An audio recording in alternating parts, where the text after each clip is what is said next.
ప్రభుత్వం ఆ భూముల్లో తవ్వకాలు చేపడుతోంది. ఆ భూముల జోలికి వెళ్లొద్దు అంటూ విద్యార్థులు ఆందోళన చేపడుతున్నారు.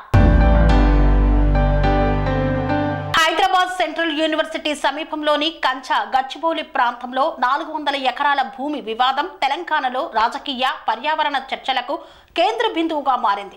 ఏప్రిల్ 1, 2025 నాడు ఈ వివాదంపై హైకోర్టులో పిటిషన్ దాఖలైంది. ఒక ఎన్జీఓ ఈ భూమిని జాతీయ ఉద్యానవనంగా ప్రకటించాలని కోరుతూ పిల్వేసింది. ఈ కేసులో వాదనలు జరగనున్నాయి. ఈ భూమి వివాదం గురించి తెలంగాణ ప్రభుత్వం, బీఆర్ఎస్, బీజేపీ, హెచ్సియు విద్యార్థులు, పర్యావరణవాదులు విభిన్న వాదనలు వినిపిస్తున్నారు. హెచ్సియులో మళ్లీ ఉద్రిక్తత చోటు చేసుకుంది. 400 ఎకరాల భూమి వ్యవహారంలో వివాదం ఏమిటి? ప్రభుత్వం ఏం చెప్పింది? హెచ్సియు వద్ద 400 ఎకరాల భూ వ్యవహారంపై ప్రభుత్వం స్పందించింది. 400 ఎకరాల భూమి ప్రభుత్వానిదేనని, ప్రాజెక్టులో సెంట్రల్ యూనివర్సిటీ భూమి లేదని తేల్చి చెప్పింది.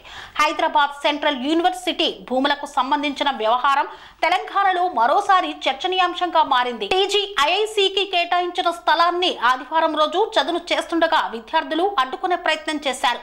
ప్రభుత్వానికి వ్యతిరేకంగా నినాదాలు చేశారు. ఈ సందర్భంగా విద్యార్థులు, పోలీసులకు మధ్య తోపులాట చోటు చేసుకోవడంతో ఉద్రిక్త వాతావరణం నెలకొంది. దీంతో ఈ వ్యవహారం మరోసారి చర్చనీయాంశంగా మారింది. ఈ క్రమంలో అసలు హెచ్సిఏ భూములు వివాదం ఏమిటి?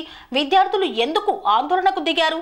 ప్రతిపక్ష పార్టీల నేతలు ఏమన్నారు? ప్రభుత్వం ఏం చెబుతోంది అనే విషయాలను తెలుసుకుందాం.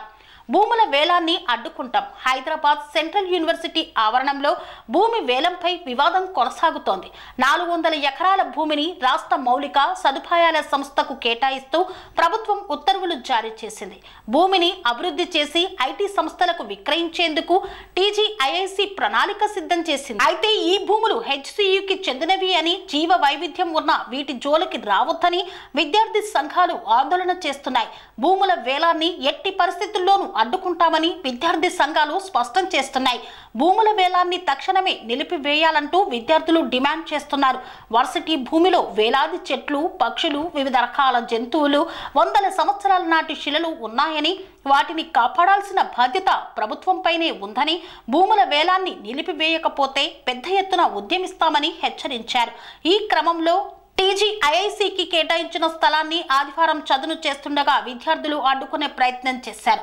దీంతో ఉద్రిక్తత వాతావరణం నెలకొంది. ఈ క్రమంలో పోలీసులు పలువురు విద్యార్థులపై కేసులు నమోదు చేశారు. హైదరాబాద్ సెంట్రల్ యూనివర్సిటీ భూముల వివాదం తెలంగాణలో ప్రకంపనలు రేపుతోంది. రాజకీయం మొత్తం ఈ భూముల చుట్టే తిరుగుతోంది. భూముల వ్యవహారం క్రమంగా రాజకీయ రగడగా మారింది. ఓవైపు ప్రభుత్వం, మరోవైపు విద్యార్థులు, ఇంకో పక్క ప్రతిపక్షం. ఇరు వర్గాల మధ్య వివాదం తారాస్థాయికి చేరింది. 400 ఎకరాలు హెచ్సియు భూములు కాదంటోంది ప్రభుత్వం. వేల కోట్ల కోసం హెచ్సియు భూములు అమ్ముతుందన్న ప్రతిపక్షం. మా భూమి మాకే అంటున్న విద్యార్థులు. అసలు హెచ్సియు భూములు ఎవరికి సొంతం? అసలు విద్యార్థులు ఏం కోరుకుంటున్నారు? వారి మాటల్లోనే అడిగి తెలుసుకుందాం. నమస్కారం, నా పేరు సంతోష్ కుమార్. నేను TR9 న్యూస్ రిపోర్టర్ని. ఈరోజు మనం హైదరాబాద్ సెంట్రల్ యూనివర్సిటీ వద్ద ఉన్నాము. గత వారం రోజులుగా ఇక్కడ హైదరాబాద్ సెంట్రల్ యూనివర్సిటీలో గల 400 ఎకరాల గురించి రేవంత్ రెడ్డి ప్రభుత్వం చేస్తున్న కార్యక్రమాలకు అగెనిస్ట్గా విద్యార్థులు ధర్నా చేయడం జరుగుతుంది. ఎందుకు అంటే ఇక్కడ ఈ 400 ఎకరాల్లో హైదరాబాద్ సంబంధించి పచ్చదనం అనేది ఆధారపడి ఉంది. అట్లాంటి పచ్చదనాన్ని రాత్రి బుల్డోజర్లతో మరియు పోలీస్ సిబ్బందితో దాన్ని చెదురు చేయడం జరుగుతుంది. ఇట్లాంటి కార్యక్రమాన్ని యావత్ తెలంగాణ ప్రజలు మరియు విద్యార్థులు అందరూ కూడా వ్యతిరేకిస్తున్నారు. కాబట్టి ఈ ధర్నాకి సంబంధించి మనం వివరాలు తెలుసుకుందాం. ఇప్పుడు హైదరాబాద్ యూనివర్సిటీలో ఉన్న విద్యార్థులతో మనం ముఖాముఖిగా మాట్లాడతాం.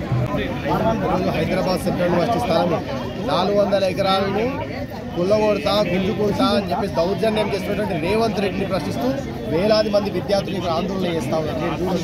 ఈ వేలాది మంది విద్యార్థులు వాళ్ళ ఇంటి కోసమో, వాళ్ళ పేరు మీద భూములు రాయాలనో, వాళ్ళ తాత పేరు మీద, తండ్రి పేరులో పట్టాలు ఏమని అడగట్లేదు.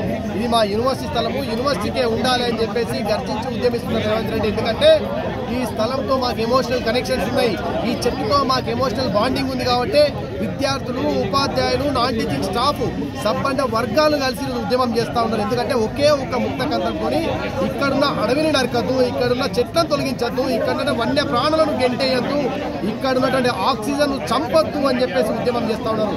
విశ్వవిద్యాలయం అనేటువంటిది రానున్నటువంటి ఒక 500 సంవత్సరాల కెరియర్ను బిల్డ్ చేసిన ఒక విశ్వవిద్యాలయం. నాలెడ్జ్ ఇక్కడ క్రియేట్ చేస్తుంది. నువ్వు ఇక్కడ నాలెడ్జ్ చంపేసి భూమిని తీసుకెళ్లి లాక్కెళ్ళి కాంక్రీట్ చెంగాలు చేస్తా అంటే చూస్తూ ఉంటే ఊరుకోవడానికి మేము సైలెంట్ కూడా నీ కార్యకర్తలం కాదు, భయపడేటం అసలే కాదు. టీడీపీకి ఫౌండర్స్, టీడీపీకి మేధస్సు అందించేది ఇక్కడే పార్టీ. జనసేన కావచ్చు, ఈ కాంగ్రెస్ కావచ్చు, నిన్ను గెలిపించిన సునీల్ కనుగోలు టీంలో పనిచేసి కూడా చాలా మంది ఇంటెలెక్చువల్ విద్యార్థులు ఇక్కడి నుంచి వచ్చి రేవంత్ రెడ్డి తెలియదు, నిన్ను కూడా రేపు పొందబెడతారని చెప్పి సందర్భంగా తెలియజేస్తాం. లక్షలాది మంది రోడ్ల మీద చేస్తున్నారు. Irrespective of caste, creed, region, religion, party, language ఎవరైనా కావచ్చు, ముక్త కంఠంతో we are stand with university of Hyderabad అని చెప్పేసి ఫారినర్స్ కూడా స్టాండ్ మాతో పాటు నిలబడుతున్నారంటే నువ్వు ఇది గుర్తుపెట్టుకోవాలని చెప్పేసి తెలియజేస్తున్నాం. ఒక్క ఇంచు భూమి కూడా మీకు ఇచ్చేది లేదు, ఒక్క ఇంచు అడుగు కూడా మేము వెనక్కి వెళ్ళమని చెప్పేసి తదనంతరం తెలియజేస్తా ఉన్నాం. Mahesh Namani, PhD political science, university of Hyderabad. నా పేరు Anji Erralla, BSF president, university of Hyderabad. ఈరోజు మీరు చూడొచ్చు, హైదరాబాద్ సెంట్రల్ యూనివర్సిటీలో 400 ఎకరాల భూమి ఏదైతే ఉందో దాన్ని కాంగ్రెస్ ప్రభుత్వం సీఎం రేవంత్ రెడ్డి దీన్ని వేలం వేయాలని చెప్పి దాదాపు నెల రోజులుగా దీన్ని చాలా తీవ్రంగా చేయడం జరుగుతూ ఉంది. దీన్ని నెల రోజుల పాటు చాలా రకాల నిరసనలు తెలియజేస్తూ మేము విద్యార్థి సంఘాలన్నీ కూడగట్టుకుని ఈ ఉద్యమానికి మేము దీన్ని కాంగ్రెస్ ప్రభుత్వ తీరును వ్యతిరేకిస్తూ మేము దీన్ని తీవ్రంగా ఖండిస్తూ ఉన్నాం. దయచేసి రేవంత్ రెడ్డి గారు, మీరు తెలంగాణ సమాజం పట్ల మీరు చూస్తుంటే తెలంగాణ సమాజాన్ని మీరు నిజంగా మీరు కాపాడాలంటే, తెలంగాణ సమాజం మీద మీకు ప్రేమ ఉంటే దయచేసి ఈ భూములు కాదండి, దయచేసి మీ ఏదైతే చాలా భూములు ఉన్నాయి ఈ రాష్ట్రంలో ఆ భూములన్నింటినీ మీరు దయచేసి అభివృద్ధి కోసం వాడండి, తప్పులేదు. కానీ విద్యా సంస్థల కోసం ఏదైతే కేటాయించిన ఈ భూమిని విద్యా సంస్థలకు మాత్రమే ఉండనివ్వండి. హైదరాబాద్ సెంట్రల్ యూనివర్సిటీ దేశంలోనే అత్యంత పేరు ప్రతిష్టలు ఉన్నటువంటి యూనివర్సిటీ, చాలా మంది మేధావుల్ని తయారు చేసినటువంటి యూనివర్సిటీ, విశ్వవిద్యాలయాలు జ్ఞానానికి నిలయాలండి. దయచేసి ఈ Telangana university, Hyderabad central university అనేది దాదాపు 370 మంది తెలంగాణ అమరవీరుల త్యాగాల పునాదుల మీద ఏర్పడినటువంటి యూనివర్సిటీ. మీరు దీన్ని దృష్టిలో పెట్టుకోండి. తెలంగాణ ప్రాంతానికి చెందినటువంటి విద్యార్థులు సరైన ప్రాధాన్యత కోసం మాత్రమే ఈ యూనివర్సిటీ ఏర్పడింది. మీరు దాన్ని దృష్టిలో పెట్టుకొని దయచేసి మీరు మీ వైఖరి ఉండాలని చెప్పి మేము కోరుకుంటా ఉన్నాం. అదేవిధంగా ఈ ఫారెస్ట్ దాదాపు 700 రకాల చెట్లను కలిగి ఉంది, 233 రకాల జాతులను కలిగి ఉంది, అరుదైనటువంటి జంతు జీవజాలం ఈ యూనివర్సిటీలో ఉంది. మీరు దీన్ని గమనించండి. మీరు ఇక్కడ ఉన్నటువంటి జింకలు చాలా బాధపడతా ఉన్నాయి, నిమ్మలు ఉన్నాయి, చాలా రకాలైనటువంటి అర్థమైన జాతులు ఇక్కడ ఉన్నాయి. కాబట్టి మీరు దృష్టిలో పెట్టుకోండి. మీరు అన్నారు గుంటనక్కలు అన్నారు, దయచేసి గుంటనక్కలు కాదు, మీరు మంత్రులంతా కూడా దీన్ని ఎట్లయితే లాక్కోవాలి, ఎట్లయితే మాకు అనుకూలంగా వచ్చిందని చెప్పి మీరు ఏదైతే అనుకుంటా ఉన్నారో దీన్ని మేము తీవ్రంగా ఖండిస్తా ఉన్నాం. దయచేసి హైకోర్టు మీద, సుప్రీంకోర్టు స్టేల మీద మీరు దయచేసి గౌరవం కలిగి ఉండాలి, న్యాయస్థానాల మీద గౌరవం కలిగి ఉండాల్సిన ప్రభుత్వాలు. కాబట్టి ఈ ప్రభుత్వాలకి న్యాయస్థానాల మీద గౌరవం లేకుంటే ఏంటండి మీరు ఈ సమాజానికి ఇచ్చేటువంటి సమాజానికి మీరు ఏమి ఇస్తున్నారనేది మేము దీన్ని చాలా తీవ్రంగా ఖండిస్తా ఉన్నాం. దయచేసి ముఖ్యమంత్రి రేవంత్ రెడ్డి గారు మీ నిర్ణయాన్ని దయచేసి వెనక్కి తీసుకోండి. మీ పోలీసు వ్యవస్థను తీసుకొచ్చి మా మీద లాఠీ చార్జీలు ఎన్ని చేయించినా కూడా మా భూమిని కాపాడుకోవడం కోసం మేము ఎంత ఉద్యమమైనటువంటి ఈ ఉద్యమాన్ని మేము ఖచ్చితంగా తీవ్రతరం చేస్తామని చెప్పి మేము తెలియజేస్తా ఉన్నాం. కాబట్టి రేవంత్ రెడ్డి గారు దయచేసి మీ నిర్ణయాన్ని వెనక్కి తీసుకొని అదేవిధంగా ఈ హైదరాబాద్ సెంట్రల్ యూనివర్సిటీ విద్యార్థుల మీద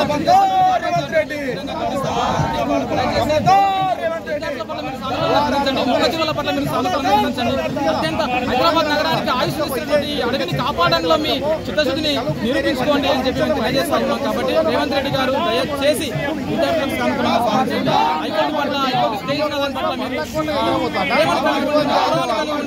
దయచేసి ఏదైతే విధ్వంసం మీరు చేస్తున్నారో ఆ విధ్వంసం మాట్లాడని చెప్పి మేము కోరుకుంటా ఉన్నాం.